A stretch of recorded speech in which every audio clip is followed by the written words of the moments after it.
সকাল, এখন বাজে জাস্ট 12টা 10 রাত্রি। আর আমি এখন জাস্ট চান করে এসেছি। তোমরা আমার চুল দেখেই বুঝতে পারছো।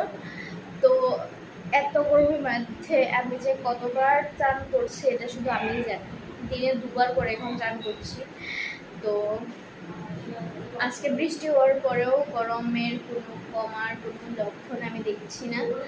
তো তোমাদের একটা জিনিস দেখাই আমি, সেই সকাল থেকে এখন রাত্রি 12টা বাজে, জানলা খোলা দেখতে পাচ্ছ হয়তো, হ্যাঁ দেখা যাচ্ছে হয়তো। দেখো এদিকে আমাদের কাপড় মেলানো, কারণ আমরা এতবার চান করেছি যে পুরোটা জানালা শুধু আমাদেরই কাপড়। এই দেখো দেখতে পাচ্ছ এখনো আমরা জানালা লাগাইনি, একটুও হাওয়া আসছে না। জানালা খোলা থাকলেই কি হলো, একটুও হাওয়া আসছে না। এই দুটো ফ্যান রুমে কন্টিনিউয়াসলি চলছে, আর এই আমার বিছানা। এখন আমি শুবো।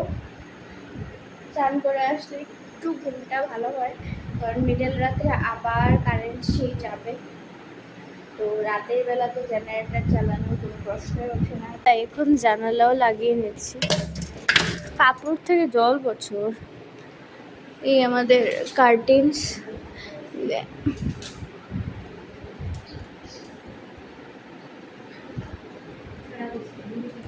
এদিকে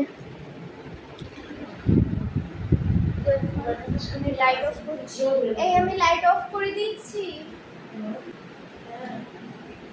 তো এই হলো, লাইট অফ করলে একটু ভালো লাগে রুমটা। পুরো রুম পুরো অন্ধকার, কি ভালো লাগছে রুমটা।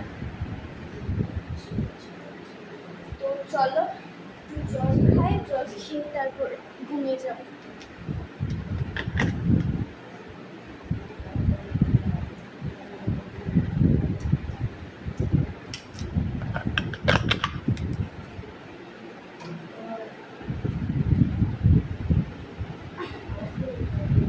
আমি ঘুমাই এদিকে মাথা দিয়ে, মোস্ট অফ দ্য টাইম আমি এদিকেই মাথা দিয়ে ঘুমাই, কারণ এদিকে যেহেতু আমাদের চার্জিং বোর্ডটা আছে, ওই দিকে মাথাটা দেই না, কারণ আমি রাতের বেলা চার্জ বসাই ফোন এদিকে। তো চলো আবার সকালে দেখা হচ্ছে তোমাদের সাথে। বাই বাই, গুড নাইট সবাইকে।